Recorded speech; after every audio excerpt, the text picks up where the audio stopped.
Howdy y'all, NESHY Nick Anktel here. Today we're in Duel Links, and we're just going to be talking about Crystal Beasts and Duel Links, just talking about the theory of the deck in general, analyzing how they are in the metagame. Hopefully in the future, I want to keep creating Duel Links videos for Crystal Beasts, because this channel is just all about Crystal Beasts, and I enjoy playing them in Duel Links from time to time. And maybe I'll do some duels, and I want to create like a matchup chart of how they line up in the metagame. But today I'm just going to give like a theory just in general about Crystal Beasts. I've been playing in the KC Cup and I'm at duel level 22. Obviously like my duels are all like 50-50 for the most part, and it's kind of tough. I believe Crystal Beasts can get to duel level 25 or duel level max this season if you play Necro Valley.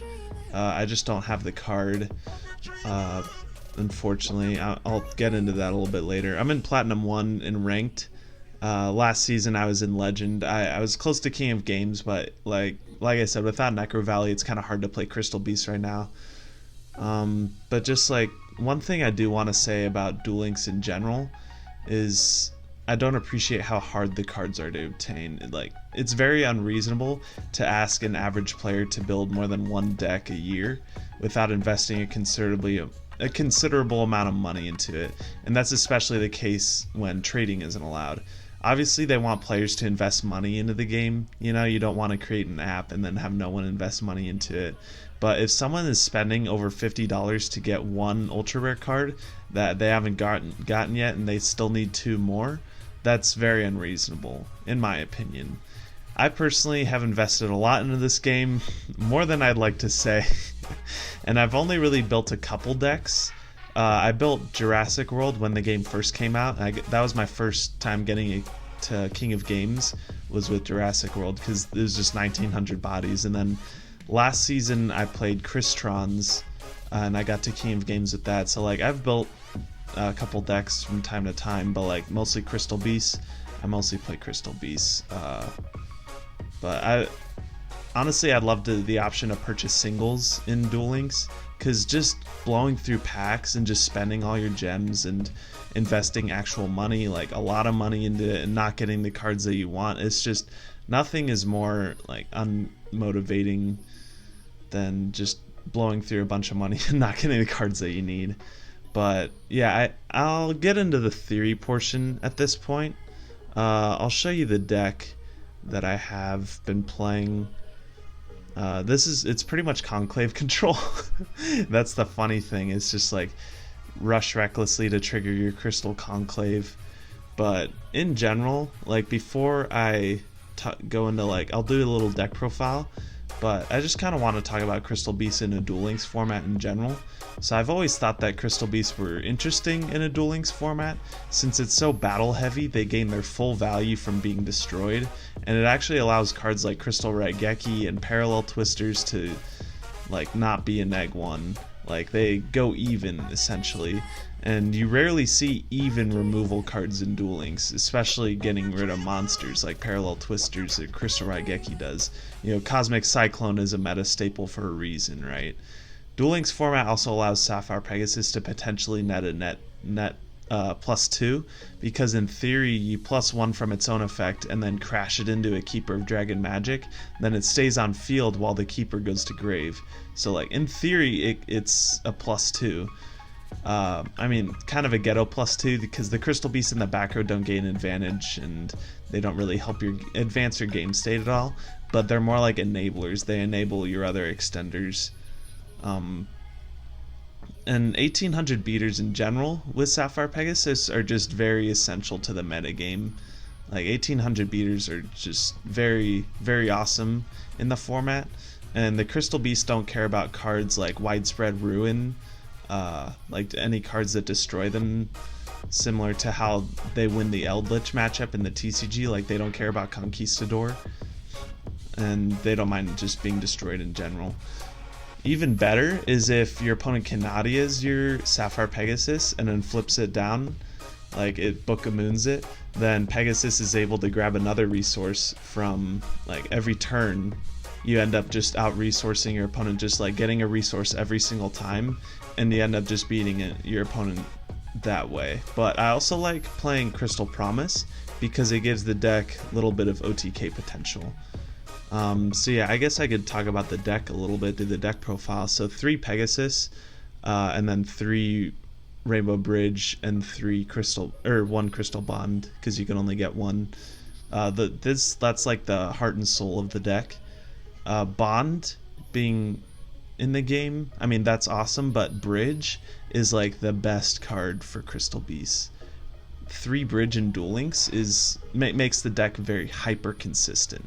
You're always seeing Pegasus every single game, and if you don't, like, this deck never bricks because you open Tiger. I like to play 3 Tiger because Tiger with Conclave is like, that gives you Pegasus access too, especially with Rush Recklessly. This Crystal Raigeki, it should be a Conclave. I don't have a 3rd Conclave though. That kind of goes along with what I was saying. It's like, it's hard to build the deck that you want for this game. Like, I'd definitely play Necro Valley in this. I'd probably take out the 3rd Tiger and maybe a Parallel Twisters. But honestly, I like Parallel Twisters in this deck because you gain advantage from the back row Crystal Beasts. But it is pretty much like between Necro Valley and this guy, the Resonator, Red Resonator.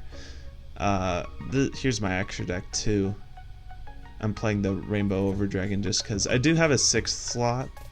I guess I could just do that. I do have 6 slots, but I just don't have all the extra deck pieces I need. Like, it's so hard trying to build multiple things in this game, and it's not like you could trade with other people either. So it's just very odd, like, trying to show off decks that aren't optimal. Like, I wanted to get another Conclave before I showed this video to you guys, but I wanted to just make it now. You know, who cares? You guys know that Crystal Raigeki is supposed to be a Conclave. I'll put like an image over it or something, but yeah, that should be a Conclave, not a Raigeki. But yeah, Conclave just adds so much gas to this deck. I love Conclave in this with Rush Recklessly. I wish I could run this in the TCG, but Rush Recklessly isn't that great in the TCG, and you can only search it off like Trap Trick, and it's not great to see it in multiples and whatever. But the Crystal Beasts thin out the deck so much that you're able to see cards like Rush Recklessly or Parallel Twisters. This build is a little bit different. Okay, so the new game plan ever since the Transcendent Crystals nerf is Crystal Power. And Crystal Power allows you to beat over things like Keeper of Dragon Magic and any of the Lunalite monsters, the 2000 defense Yellow Martin, because you're able to just swing over with Topaz Tiger. I see Topaz Tiger kind of like, if you ever played Pokemon, like a revenge killer, like Choice Band, Slacking, Retaliate, like that's a revenge killer. I kind of see Topaz Tiger that way. Just a little thing I noticed, but this list is pretty similar to, let's see, it's similar to Nifroth's list in Duel Links meta.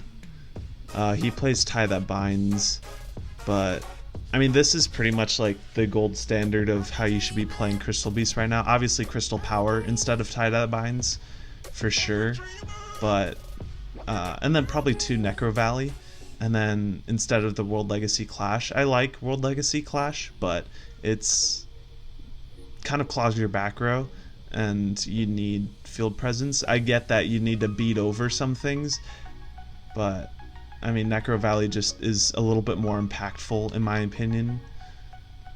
And then Parallel Twister over Cosmic Cyclone for sure, because sometimes there's just a Blue Eyes on the field, you just need to get rid of it. You're just looking at that Cosmic Cyclone in hand, and I always wish that it was a Parallel Twister, either Blue Eyes or Dark Magician, because Dark Magician, like, going second Cosmic Cycloning the Dark Magical Circle, like, that's not going to do anything.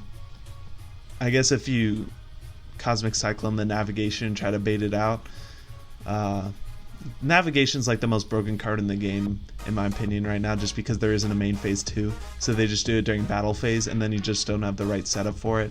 I can get into that if we were going to do the tier list matchup chart for Crystal Beasts. I'd be down to do that. But yeah, overall, this is pretty much what we should be building for. The Ally of Justice card is a little weird. I'd rather play Vulcan the Divine and add back your Pegasus in the back row to your hand. But the choice pretty much was between Necro Valley and Red Resonator. I think I mentioned that, but I decided Red Resonator to get HTS Sign Muth. I don't know if I can click. There it is. Because this guy outs Cocytus. I was sick of just auto losing to invoked Cocytus. So I wanted to get the Resonator instead, but literally I spent all of my blue keys trying to farm this guy, and I still haven't gotten this card. I had like 3,000 blue keys. That's another thing. It's like, and I was getting the rewards, I was getting 8 every single time, but it's just like, it's so hard to get, dude. Like the drop things in Duel Links is just hard. I think it's just the RNG in general in Duel Links, whether it's pulling packs or getting drop rewards, it's just very hard to be successful at the game. I don't think I'd ever be able to get into it competitively. I tried to for a little bit, but it's just, at the end of the day, it's very expensive, very time consuming. I'd rather play TCG anyway and play with actual cards. And yeah, I mean, it's cool because both have rarities, but like I already blinged out my Crystal Beast deck. This isn't fully maxed out because you have to pull these cards, and I'm not going to try and keep pulling prismatics, right? But the cards that I can, like Tiger and Sapphire Pegasus and Promise and Raigeki, and then I have triple rare value prismatic, like those are pretty cool. But in terms of like what I think about Crystal Beasts in the metagame, unfortunately I don't think they have a place in the metagame right now. A lot of the cards are just too unfair, and Crystal Beast plays only fair cards. Conclave is the best card in the deck, but I think we got it a little bit too late, unfortunately. When Crystal Raigeki first came out in Duel Links, for example, it was one of the craziest cards in the game, even though it was a neg 1. Being able to destroy an opponent's card at any time during their turn would almost always end their turn, and you're free to set up another Raigeki next turn. It's like Conquistador and Eldritch in the TCG is a reason for a thing, or is powerful for a reason, right? But a year ago, the metagame surpassed the power level of Crystal Raigeki, and I found that it wasn't a good payoff anymore, especially for a neg 1. If we got Conclave a year ago, however, I think it would be a completely different story. I still won a 2019 NAWCQ playmat with Crystal Beast last year. I have it actually, yeah, right here. But and that was with Rainbow Dragon with 3 Crystal Raigeki. But and that was when I was realizing, yeah, like Crystal Raigeki just isn't enough.